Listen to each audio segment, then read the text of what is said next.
প্রাথমিক ২০২০-২২ মামলায় আজকে গুরুত্বপূর্ণ শুনানি হলো এবং এই শুনানি থেকে গুরুত্বপূর্ণ অনেকগুলো বিষয় উঠে এসছে।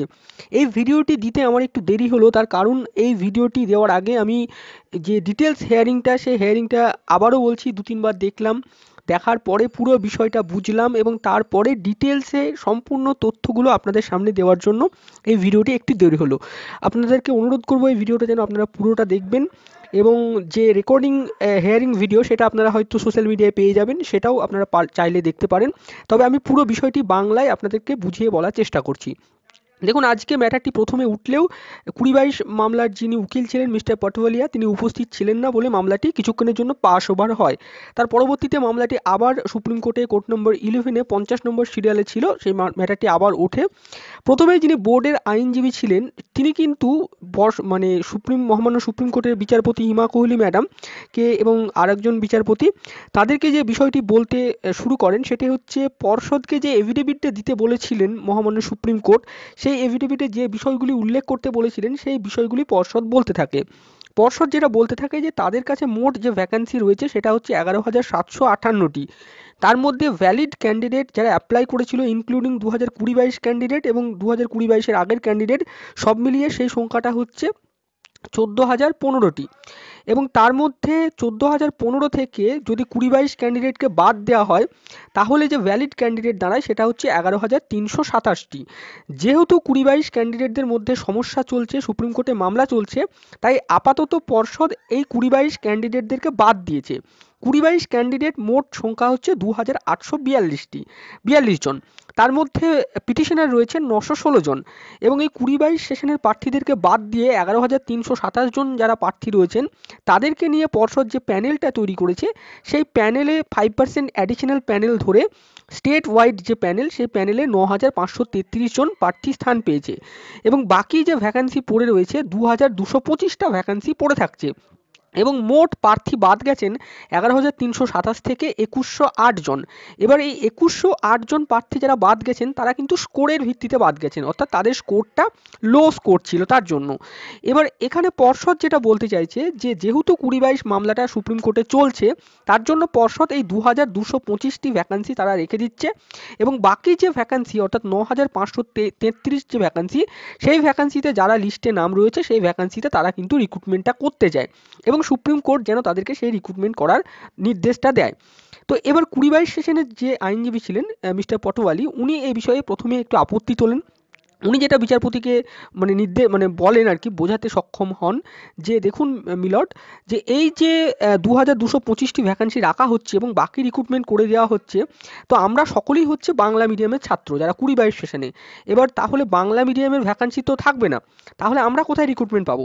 তখন পর্ষদ কিন্তু পরিষ্কার জানায় যে না, বাংলা মিডিয়ামের ভ্যাকান্সি কিন্তু থাকবে, কোনো অসুবিধা নেই। সেক্ষেত্রে 20-22 সেশনের প্রার্থীরা যদি সুপ্রিম কোর্টের মহামান্য বিচারপতিদের হিসেবে তারা যদি গণ্য হন, তাহলে তারা কিন্তু এখানে রিক্রুটমেন্ট পাবেন। তো তারপরে কিন্তু হেমা কোহলি ম্যাডাম তিনি কিন্তু অর্ডারটা লিখতে থাকেন এবং তিনি বলেন যে আমি অর্ডার দিচ্ছি পুরোপুরিভাবে, আপনাদের যদি কোথাও আপত্তি থাকে আপনারা সেখানে বলতে পারেন। এবং এর মাঝখানে 3929-এর যারা আইনজীবী ছিলেন তারা কিন্তু এসে বলতে থাকেন যে 4,000 ভ্যাকান্সি আমাদের এর মধ্যে রয়েছে। তো বিচারপতি তাদেরকে জিজ্ঞাসা করেন যে আপনারা কারা? তো তারা বলেন আমরা 3929 ব্যাচ থেকে এসেছি। তো তাদের কথা বিচারপতি এই মুহূর্তে শোনেননি, তিনি বলেন যে আমি এই বিষয়টা আপাতত শুনবো না।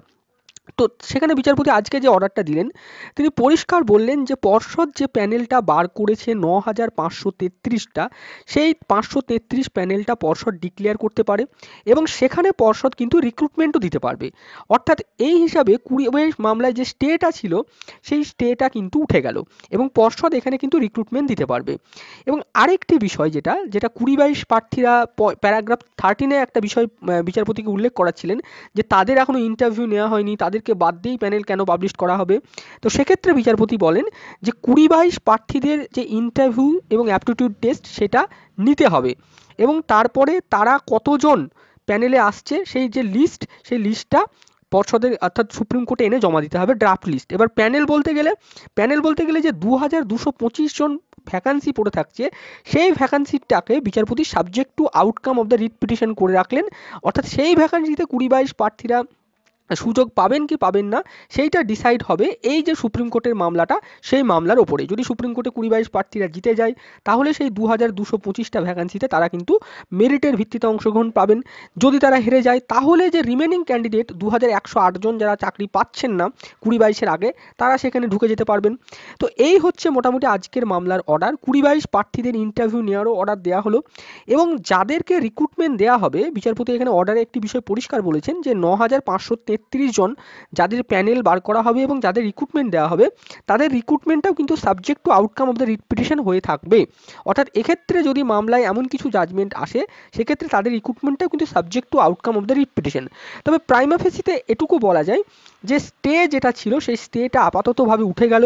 পর্ষদ চাইলেই প্যানেল বার করতে পারে, পর্ষদের কাছে প্যানেল যেহেতু রেডি হয়ে রয়েছে, পর্ষদ আজকালের মধ্যেই তারা প্যানেল বার করবে, এবং যে রিক্রুটমেন্ট প্রক্রিয়া, কাউন্সিলিং প্রক্রিয়া, সেইটা পর্ষদ শুরু করতে পারে। পর্ষদ হাতে অ্যাপয়েন্টমেন্টও দিতে পারে, তাদেরকে রিক্রুটমেন্ট করাতে পারে, এবং এর মাঝে পর্ষদকে 20-22 যে ডিএলএড ব্যাচ, অর্থাৎ 2842 জন যে ক্যান্ডিডেট, তাদের ইন্টারভিউ নিতে হবে, ইনক্লুডিং পিটিশনার সবার। এক্ষেত্রে কিন্তু শুধুমাত্র পিটিশনের ভিত্তিক ইন্টারভিউ হবে না, সকলের ইন্টারভিউ নিতে হবে, এবং সেই ইন্টারভিউটা নেওয়ার পরে 6 সপ্তাহ পরে সুপ্রিম কোর্টে একটি এফিডেভিট আকারে রিপোর্ট জমা দিতে হবে যে তারা কতজন 20-22 সেশনের ডিএলএড প্রার্থীর ইন্টারভিউ নিল, কতজন সেই তারা লিস্টে আসতে পারছে সেই রকমভাবে। এবং তারপরে যে 20-22 সেশনের প্রার্থীরা, ডিএলএড প্রার্থীরা ভ্যালিড না ইনভ্যালিড এই বিষয়টি দেখা হবে। তারা ভ্যালিড হলে তারা মেরিটে স্থান পাবেন, তারা যদি ইনভ্যালিড হয় তারা মেরিট থেকে বেরিয়ে যাবেন। এই হচ্ছে পুরো বিষয় আজকের হিয়ারিংয়ের। আশা করি ভিডিওটা আপনাদের সকলের ভালো লাগলো। যদি ভিডিওটি ভালো লাগে অবশ্যই ভিডিওটি শেয়ার করবেন সকলের মাঝে। আজকের ভিডিওটি এই পর্যন্তই। ভিডিওটি শেষ অবধি দেখার জন্য সকলকে অসংখ্য ধন্যবাদ, এবং যারা মেরিট লিস্টে স্থান পাবেন, যারা আগামীতে লিস্ট বেরোবে, তাদেরকে অগ্রিম কংগ্র্যাচুলেশন জানাচ্ছি আমার এই ভিডিও থেকে। ভিডিওটি শেষ অবধি দেখার জন্য আবারও আপনাদেরকে সকলকে জানাই অসংখ্য ধন্যবাদ।